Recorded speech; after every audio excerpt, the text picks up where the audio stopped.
we are going to talk about how to appropriately address inflammation to optimize health. Our objectives are to talk about the roles of the immune system. We're going to meet the various cells of the immune system. We're going to talk about what is inflammation, what are the triggers to an inflammatory process and the consequences. And we're going to go through a case study to talk about how we actually implement this information that we're learning into our care for patients. And finally, I'm going to describe my course, Immunology for Dietitians and Nutritionists. So we are all familiar with the thought that our immune system is here to protect us against external threats, infections, toxins, and even potentially harmful foods. However, the immune system is responsible for so many more things. It's responsible for clearing tissue debris from injuries or cell damage. And I really want to emphasize this bullet point here because our cells are continuously throughout the entire day and night repairing broken parts, clearing out damaged parts, and replenishing, becoming new healthy cells. Our cells are even in trouble when they have problems with methylation, with blood sugar or glucose regulation. They are in trouble and showing damage when there is inadequate oxygen or iron or even a nutrient deficiency. There's so many different scenarios that our cells are actually in trouble and sending out signals of damage. And we absolutely need our immune system to be able to handle these little bursts of inflammation constantly, these little bursts of damage throughout the entire day. We need our immune system to handle these in a very anti-inflammatory way versus allowing our immune system to get really out of hand every single time a cell is in trouble because of glucose regulation or because of oxygen deficiency or even a methylation issue. So we require our immune response to help us handle these tiny amounts of damage that are happening continuously throughout the day, and we need our immune system to do it in an anti-inflammatory way. Our immune system is also responsible for inhibiting cancer cell growth. Now, this is not only clearly very important for a person who already has cancer, but it's also an important aspect of our immune system to understand that when we have years and years of chronic inflammation, our immune system balance changes. And the initial type of immune system cells that are really powerful in clearing out cancer cells and tissue debris and things like that, those powerful immune cells end up losing their power over time when we have a scenario of chronic and long-term inflammation. And the type of immune cell that ends up becoming more powerful are the type of immune cells that tell your body to tolerate everything. Now, this is a really big problem. Imagine you start to develop a precancerous cell, which has the risk of turning into a cancer cell. And now you're in this phase of the immune response where your immune system cells are telling your body, oh, we can tolerate this. Let's tolerate this. That's a problem. So the reason I'm bringing this topic up is because we want to start thinking about this responsibility of the immune system way before a person ever gets diagnosed with cancer. We want to start thinking about it in a person who has chronic and long-term inflammation, because we'll know in our minds that if we allow this to continue, their immune system balance is going to change, and the type of immune system cell that's going to become more dominant are going to be the type of cells that are going to allow the body to tolerate a future cancer cell. So it's very important for us to understand that balance in the immune system and the possible ways that we put ourselves at risk for the development of a cancer cell. There's another role of the immune system, which is to say that we have to live in peace with a certain amount of viral load and a certain amount of bacteria and even toxins. Because if our immune system were to react to every bit of amount of virus and every bit of bacteria and every bit of toxin that we get exposed to, then we absolutely would be living in a state of chronic inflammation. So there's actually a part of our immune system that is responsible for saying, let's calm down a bit. Let's not have an inflammatory process right now, because this is an amount of virus that we can actually live with. And that is an important aspect for us to understand, because many times as practitioners, we are promoting the wrong part of our immune system at the wrong time. And I'm going to get much further along in that thought process as we go through tonight. The other aspect of the immune system that we have is that we have to be able to manage stress chemistry. Our immune system is very intricately connected to our stress. So when we're in our phase of our sympathetic nervous system, and our brain is telling our body to raise our heart rate and raise our blood pressure and raise our blood sugar, this is a stress response, and our immune system has to know how to handle that, how to not let things get too out of hand, and that would then lead to this excessive amount of inflammation. Another aspect of stress that is connected to our immune system is the vagus nerve. The vagus nerve is part of the parasympathetic nervous system, the part of our nervous system that says we can rest and digest. And that vagus nerve, we normally connect it to our gut, and we say, well, it is responsible for telling the gut to make stomach acid and digestive enzymes. It even tells our gut to move food in the downward direction. So it's very much connected to our digestion. However, the other aspect of the vagus nerve is that it tells every one of our organs that we don't need inflammatory cytokines right now, because we are at a state of rest and digest. We are in peace right now. We don't need inflammation taking place. So that's another aspect of our nervous system that is very much connected to inflammation. And if we don't have adequate vagal nerve stimulation, then we're going to have more inflammation, because we aren't getting that anti-inflammatory signal that the vagus nerve normally gives us. So welcome to our immune system. This is a really basic look at all the various cells of our immune system. You see over on the left that we have our innate immune cells.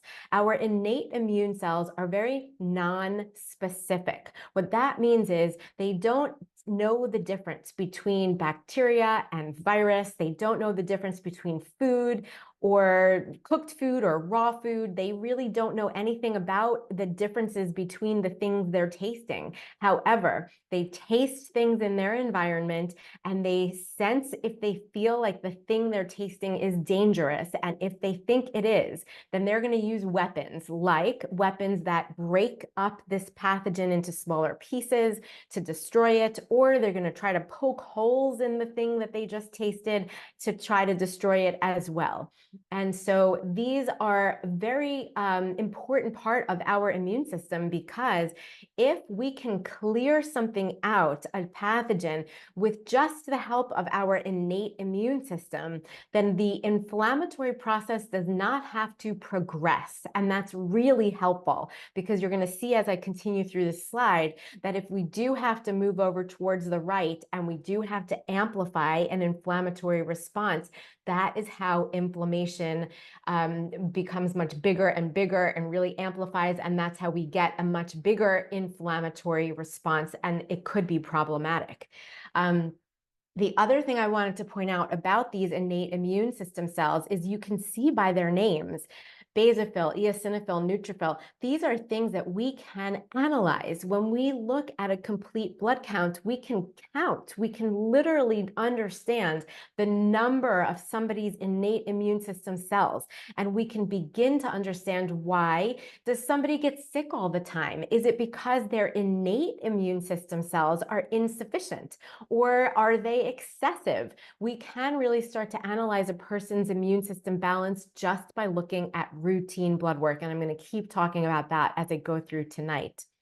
Now let's move our eyes over towards the middle of this slide where we look at another type of innate immune cell that are considered professional innate immune cells. So we have our professional phagocyte, which is the macrophage, and our professional antigen presentation cell, which is our dendritic cell.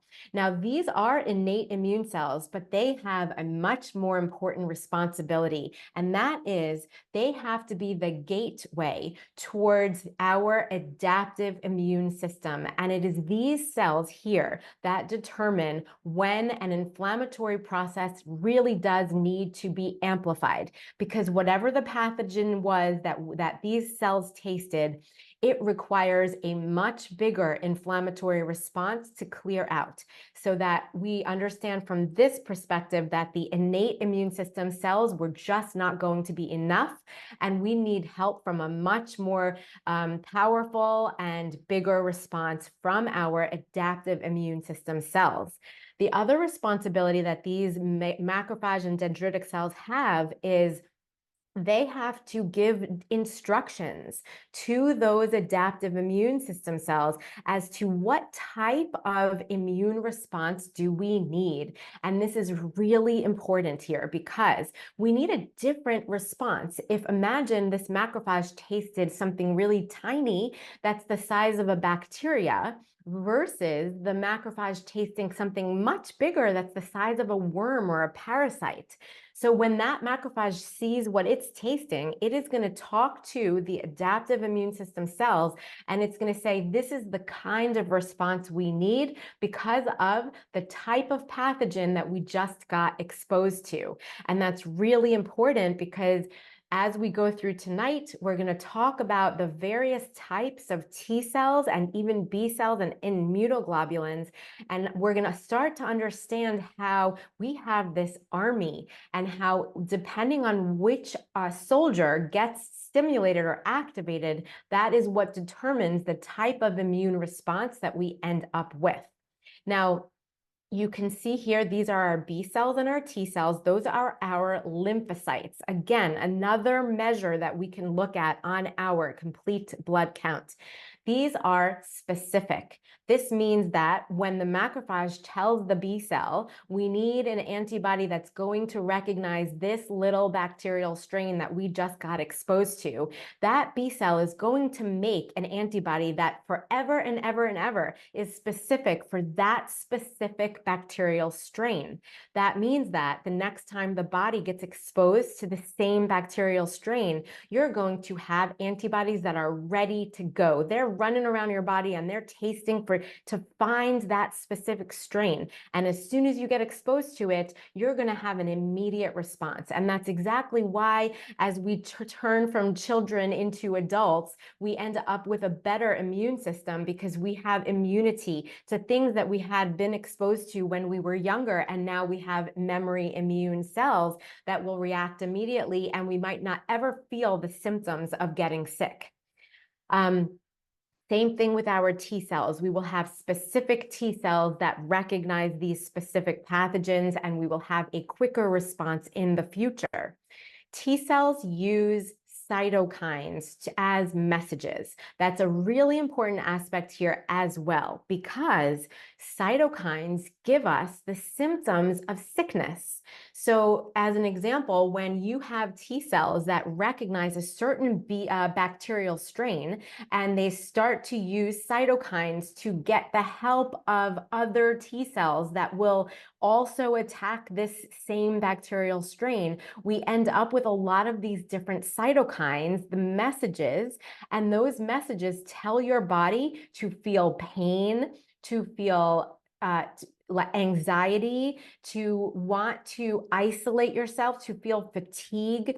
And this is why when we have inflammation, we have symptoms of inflammation. We feel tired, we feel angry, it affects our mood. And from an evolutionary standpoint, this really makes sense because your body is trying to tell you that you just got exposed to something that could be contagious and you should really go be by yourself. So that's why you kind of feel angry and you don't want to be around people. You also would benefit from getting better sleep, because sleep is when we have a much more efficient immune response.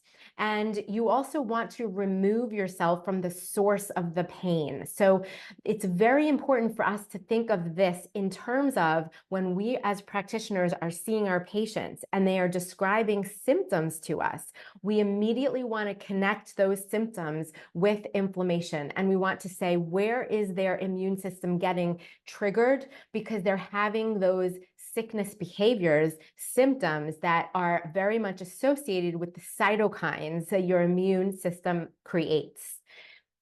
Your B cells, on the other hand, don't use cytokines as much. They use antibodies. Antibodies, another name for that is immunoglobulins, and that is those Y-shaped little symbol that you see over there. And those are connectors. What antibodies or immunoglobulins are is basically connectors. They connect the bacterial strain that they were just told was dangerous to the type of immune cell that will give them the weapon that is needed to clear out that bacterial strain. So as an example, that Y-shaped immunoglobulin might attach to a worm, and then the other end of the Y will attach to a mast cell, because it knows that we need the help of histamine to clear out or to break up a worm. So that is how antibodies or immunoglobulins work. They connect the pathogen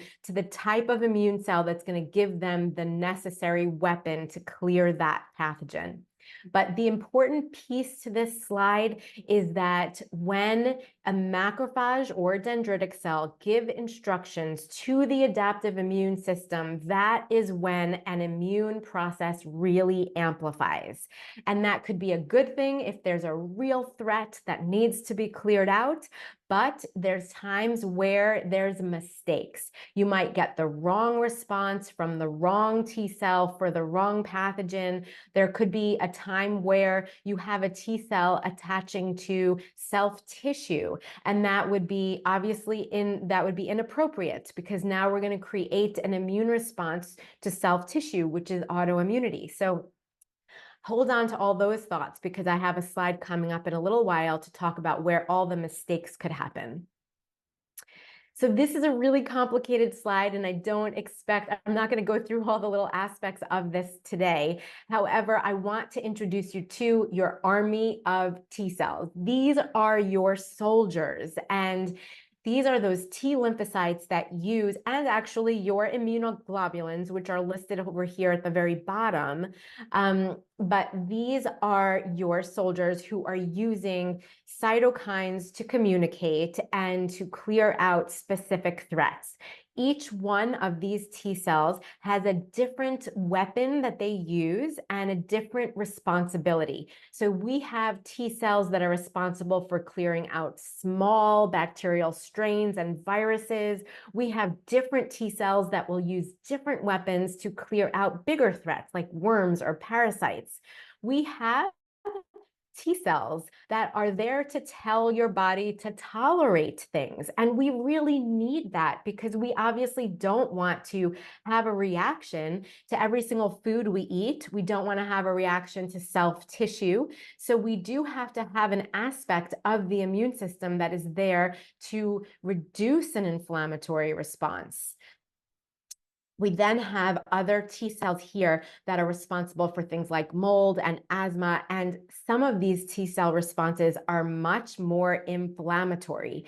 The reason I want to mention that is because oftentimes when we are in a state of chronic inflammation, oftentimes the real problem is our immune response. It's not even the actual pathogen, because imagine we have so many people people who could live with mold and really can just be okay. And then we have a small percentage of people who genetically, their inflammatory process just gets out of hand when they're exposed to the exact same amount of mold.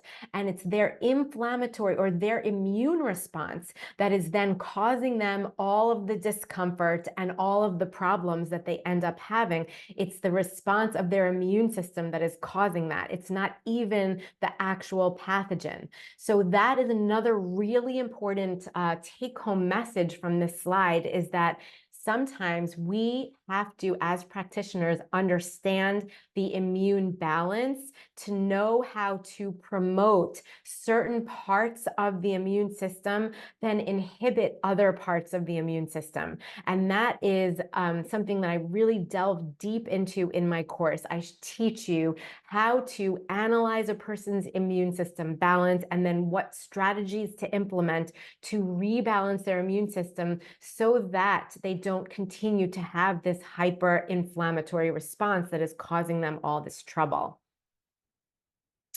So what is inflammation? What do you think of when you use the word inflammation, and how do you describe inflammation to your patients? So over here, you see on the left, this little boy that has just had an injury, and the immediate symptoms of inflammation or the immune response to this injury are redness and pain and bleeding and swelling. And those are symptoms of inflammation. But at the root, what is causing those symptoms is your immune system response. You have immune cells that are rushing over to this tissue damage, and they are going to try to heal the damage. Just like I had mentioned in one of our first slides, that is one of the roles of our immune system, is to heal tissue debris and damage and clear out the broken parts of a cell and replenish and make new cells. But those immune system cells that are rushing to this area to promote healing are also using cytokines. So that is why we feel the pain. Those cytokines are causing pain. They initially caused the pain so that this little boy would remove himself from the source of the pain. And then they cause the other things, like I said, swelling and heat and redness. Now, why is this important to understand? Is because this is an external sign of inflammation. You could see it, and he could immediately see it and feel it. But we have a response by the immune system internally that we can't necessarily see. So we immediately want to think of when somebody complains of pain and swelling and bloating and heat and all the symptoms that I've talked about before, anxiety, fatigue. You immediately want to think, where is this person's immune system getting triggered? Why from internally, where is this happening? And it's very important for us to think of this in terms of signs and symptoms, because the initial stages of inflammation are not going to necessarily show up on a blood test. You know, when doctors say, well, your blood work looks perfect and everything is fine, so you just must be overly stressed and you should just go home and rest and, figure out how to handle your stress. But that's not necessarily the truth. We really do want to think of signs and symptoms as an indication of somebody's initial stages of inflammation. And we want to start to analyze an immune system response, even when their blood work, according to the doctor, looks totally okay. The way that I describe this to my patients, by the way, is I tell them that inflammation is anything that triggers the immune system. And the immune system is triggered by many more things than just getting exposed to germs and just healing injuries. And I'm going to show you on the next slide all of the possible triggers to inflammation or to the immune system. And this is what I describe to my patients. So your inflammation that they say they are experiencing is because their immune system is being triggered. And we need to understand, where is their immune system trigger happening? And it may be at the cellular level. So of course, yes, it could be an infection. It could be a germ, a virus. It could be an injury. memory. But when we start thinking at the cellular level, here are many more possible things that trigger an immune response and inflammation.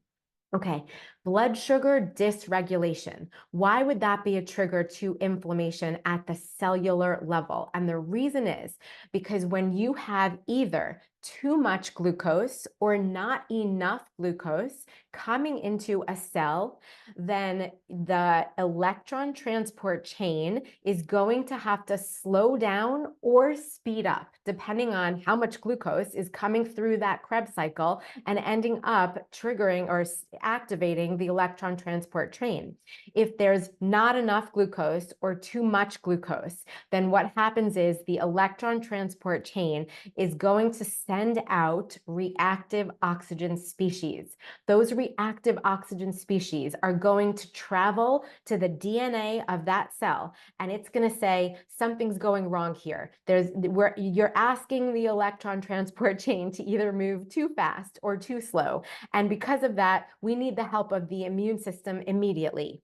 And that is the way that an issue at the level of the mitochondria will end up triggering an immune response. So the immune system is going to be triggered. Inflammatory cytokines are going to be used to communicate between immune cells. And so it's not only blood sugar dysregulation or glucose dysregulation. It's also, imagine you're having a nutrient deficiency and the electron transport chain can't move forward because it's missing a B vitamin, or it can't move forward because it doesn't get enough oxygen. Why would any of these things happen? Imagine a person that has sleep apnea, or a person who is so stressed throughout the day that they're constantly holding their breath.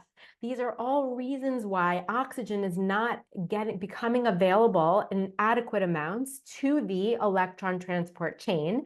That means that the electron transport chain is going to have to slow. It's going to start sending out those reactive oxygen species that are going to travel to the DNA of the mitochondria and say, we need help from the immune system.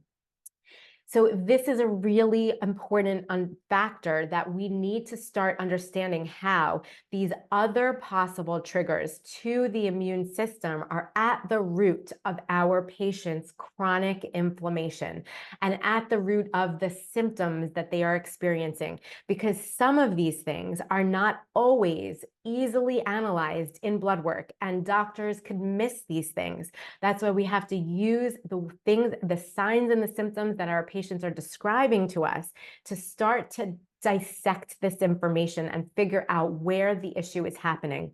Medications are basically toxins, and they require detoxification.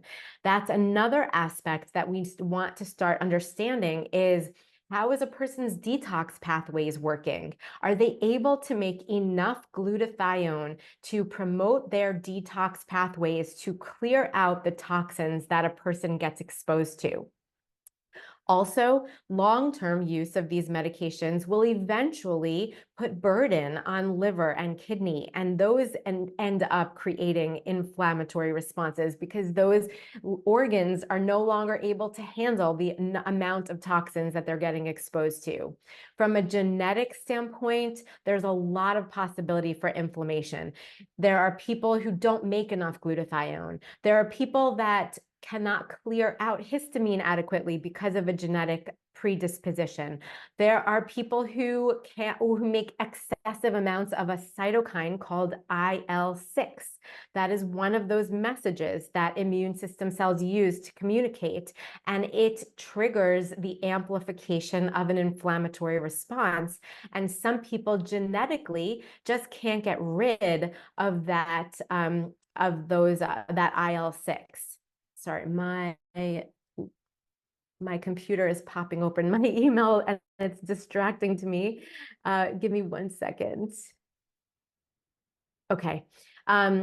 We already talked about how the vagus nerve stimulation could be impacting somebody's stress response, because the vagus nerve is actually very anti-inflammatory. It tells your organs not to make inflammatory cytokines. So when somebody's walking around in this constant state of fight or flight, which is so common these days, I feel these days more than ever, but who knows, where we are attached to our devices, we're eating while we're working or in the car, we have just way too much on our to-do list. There's just thousands of reasons why people are highly stressed and living in a state of fight or flight. That means that not only are they getting inadequate stimulation of their vagus nerve, so they're not getting that anti-inflammatory signal that I mentioned before, but they are also in their sympathetic nervous system chronically, which means they're constantly creating more blood sugar, raising their blood pressure, having faster heart rate, and those things will also trigger much more inflammation. So stress is a big, big piece of this.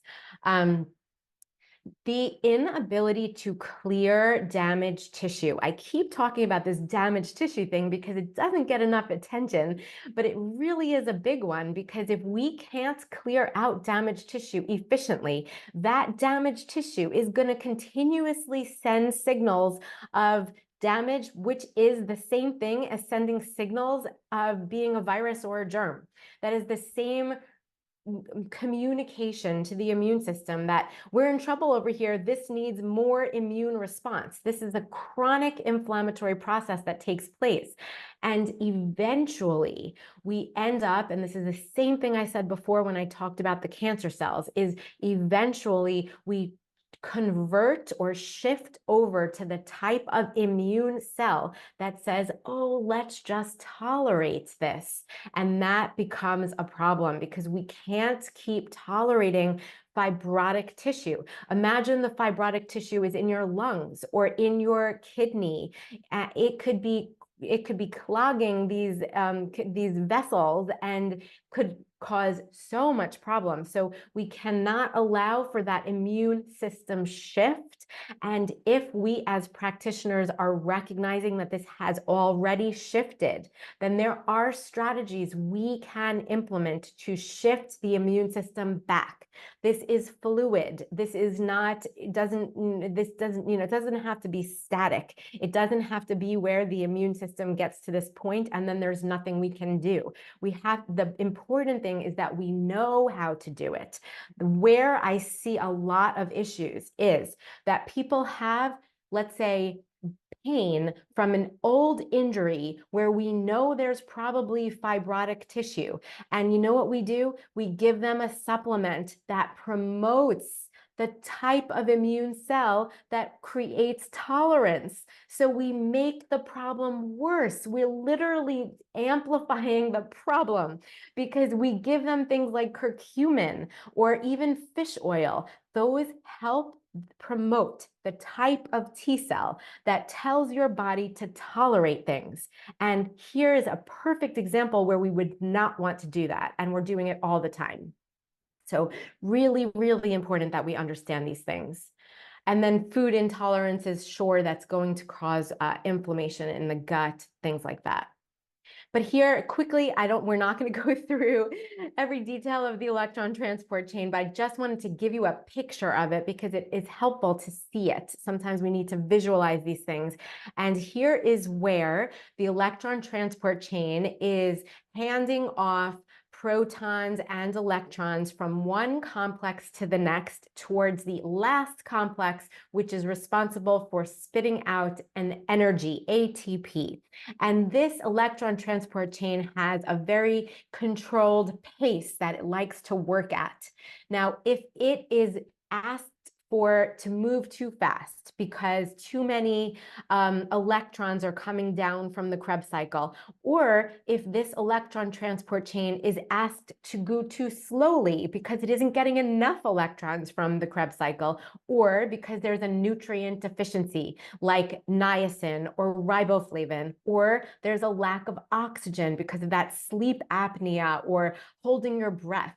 All of these are examples of things that are going to put too much pressure on the electron transport chain, and you're going to get this release of reactive oxygen species that are going to fall out over here, and it's going to climb up to the DNA in the mitochondria, and it's going to start to ask for help from immune cells, the initiation of an inflammatory response, because once immune cells are called in for help, that is inflammation. So we really want to start thinking about where is a person's inflammatory process getting triggered, even when they are just beginning to complain of signs and symptoms.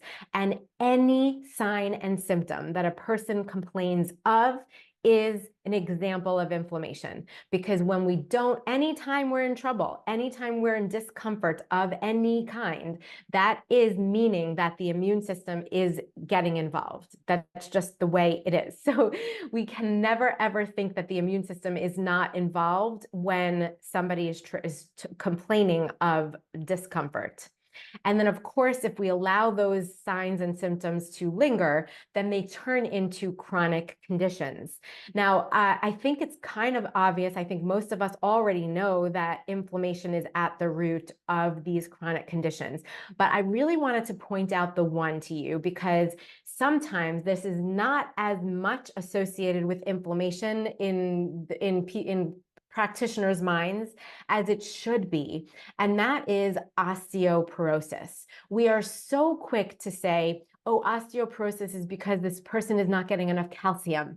And clearly, I think if that were the true reason for osteoporosis, then we wouldn't have osteoporosis anymore, because we've been told for way too long to take these crazy high doses of calcium, and that has not helped the situation. So here's what I wanted to describe to you about osteoporosis, and this gives you a very good picture of how inflammation is at the root of this condition and even some of the other ones on this list. So when you think about the cell that is in our bone that wants to break our bone up and cause our bone loss, that name of that cell is an osteoclast. Do you know what an osteoclast is? It's a macrophage. Where did I talk about macrophages before today? It was in that one slide where I introduced you to all the different cells of the immune system, and the macrophage was that professional phagocyte, the one cell in the middle. It was an innate immune cell that is the gateway to talking to the adaptive immune system and telling the adaptive immune system that we need help from more immune cells. So if I'm telling you that an osteoclast, which is the cell in your bones that wants to break up bone, is an immune cell, it's a macrophage. So what we as practitioners need to do is we need to understand what is activating those macrophages. What is stimulating or triggering inflammation in the bone? And it could be something that has actually nothing to do with your bones. It could be blood sugar dysregulation. It could be gut dysbiosis. It could be a nutrient deficiency, not only calcium, many other nutrients. And it could even be that not because the bones aren't getting the nutrients they need, but it could be because your cells are not getting the nutrients they need to help the electron transport chain go forward.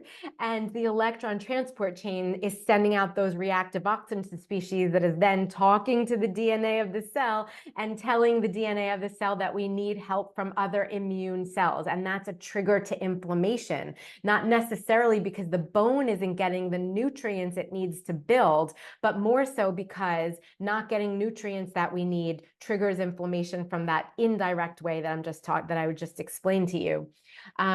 So that is how inflammation is at the root of osteoporosis. But actually, there are macrophages in all the different organs of our body that we sometimes don't realize that they are macrophages. So as an example, in our brain, the macrophage is called a microglial cell. In our liver, the macrophage is called a Kupffer cell.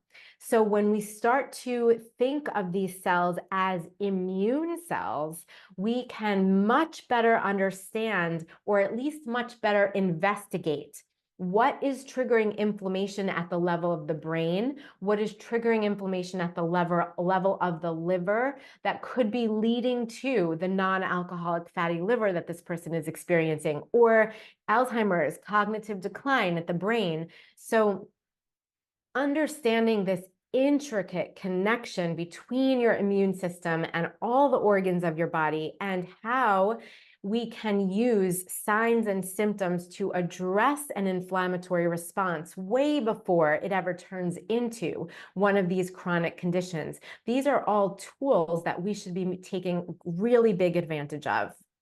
So I mentioned I would talk about where the immune system can go wrong.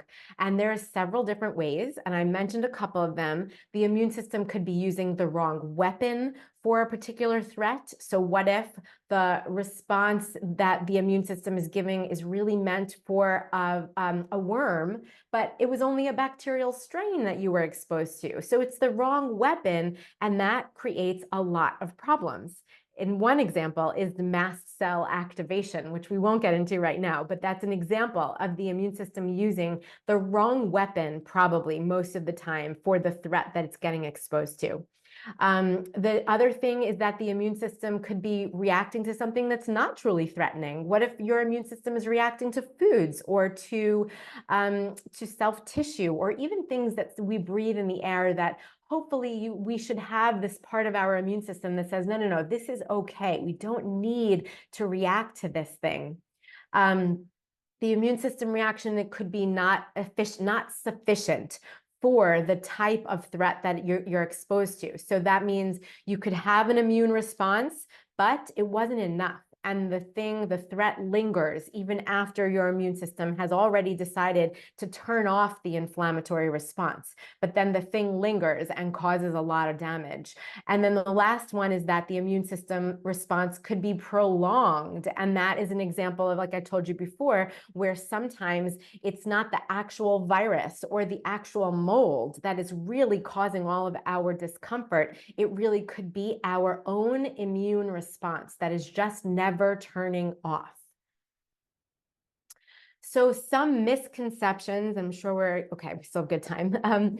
Some misconceptions that I wanted to review about addressing our immune response is, first, that we really shouldn't be using the term, let's boost somebody's immune system, because as you walked through tonight's lecture, you can see that there's so many different aspects of the immune system that we aren't just boosting all of it. We're basically going to be addressing one part of the immune system, and we really want to make sure that we are promoting and dampening the appropriate parts without making a problem worse than it already is. So I would never use this term boosting the immune system. I would say we're going to balance the immune system. We're going to use strategies to promote parts of the immune system and dampen other parts of the immune system, but we're not ever boosting the entire immune system. In fact, I think that would be really problematic.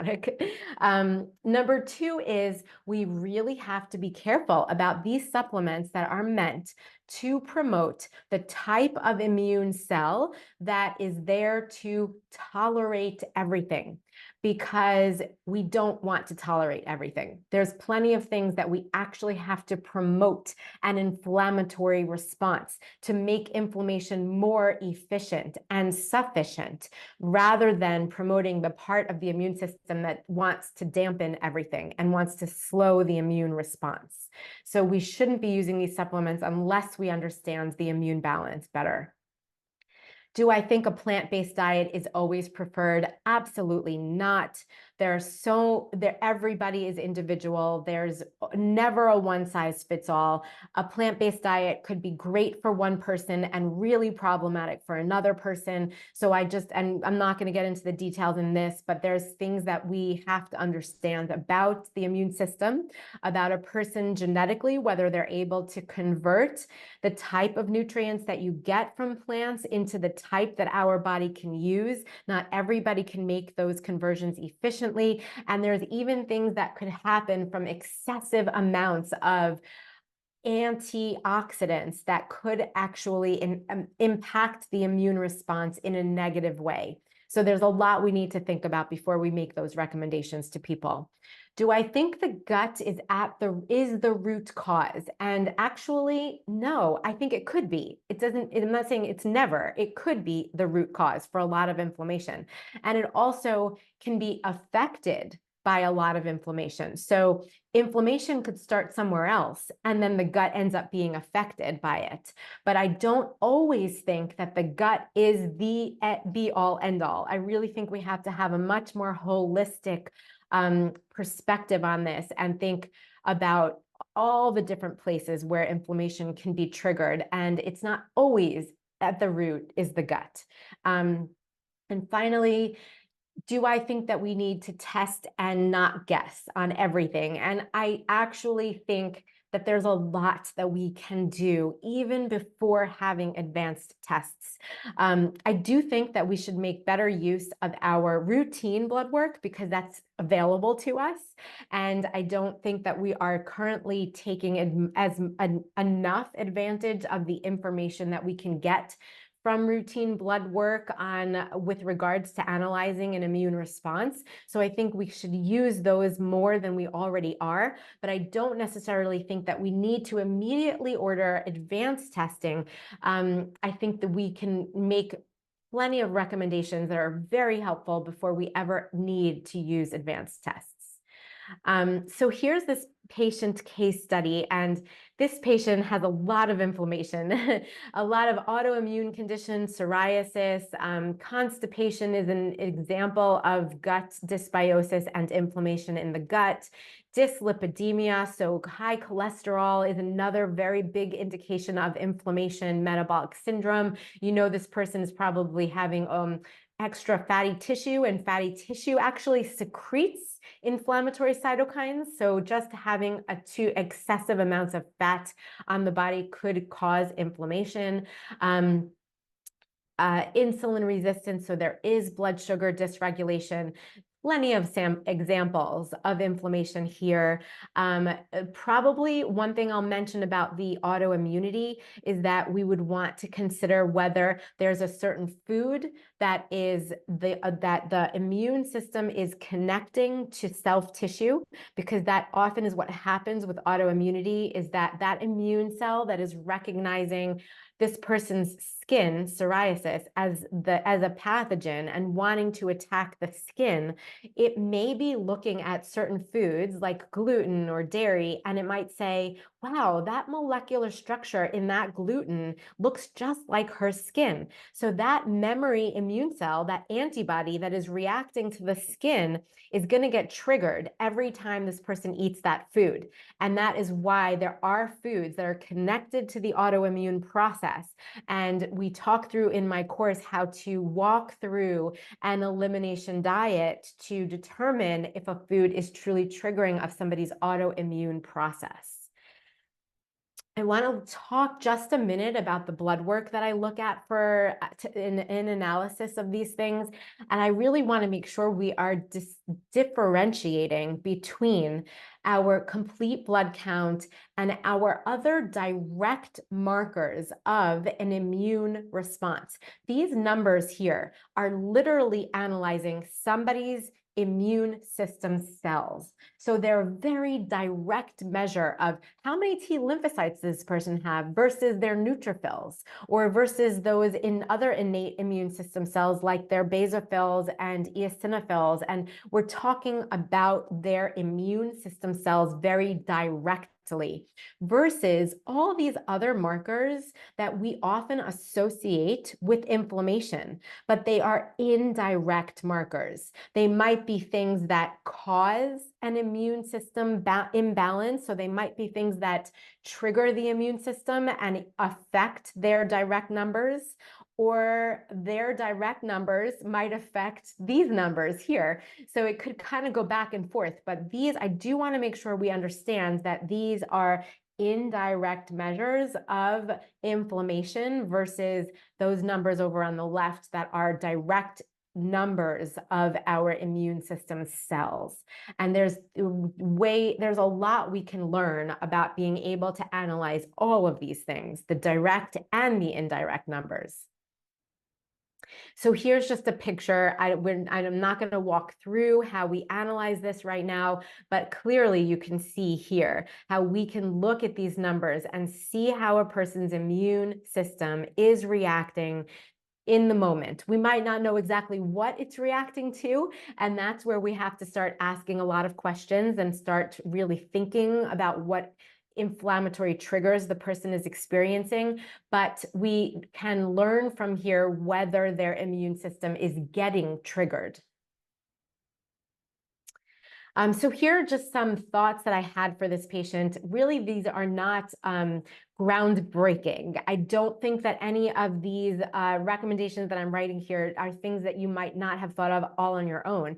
But I do want to think about these things in terms of the immune system. When we understand how what we're making a recommendation, how what we're recommending is actually going to impact the immune system, it's much more targeted, and we can really follow this through to make sure that the person feels all the way better. And I'm going to use that term a little bit later tonight too, because I think sometimes we're only getting partially there, part way there, and we are reaching a plateau that we need to surpass to help our patients feel all the way better. So here were some considerations I wanted to have for this person. I wanted to go through that elimination period to see if a food was triggering their autoimmune process.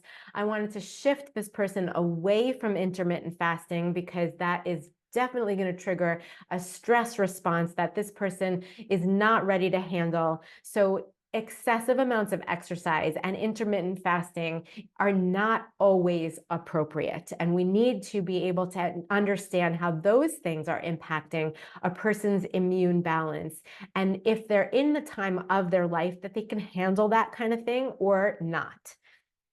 We want to really emphasize their polyphenol-rich foods because this person's going to need to have reduced oxidative stress and promote their detox pathways. And then future considerations are going to be prebiotic fiber powder, because I wouldn't even call this future. I'd kind of want to do this right away, which is to help them have their regular bowel movements. That's clearly an utmost priority. And then reishi mushroom is just one of the supplements that I like to use to improve insulin sensitivity. But there's many, many more supplements that we would be talking about throughout the course to understand how to use those to balance a person's immune system. So in conclusion, inflammation is at the root of all illness processes. Understanding the immune system gives us the necessary foundation to care for all patients, no matter the diagnosis. Use accessible and individualized tests, nutrients, herbs, lifestyle modifications, and with every unique patient. And then again, getting halfway there is not enough. The ultimate goal is to achieve optimal health. So I will take this opportunity to introduce you to my course, but this is an 8-week course with each Sunday there is pre-recorded content that gets uploaded every single Sunday that includes a different patient case study, so that you see how I literally walk through a patient care process so that we can implement what we're learning in the content to our patient case scenarios.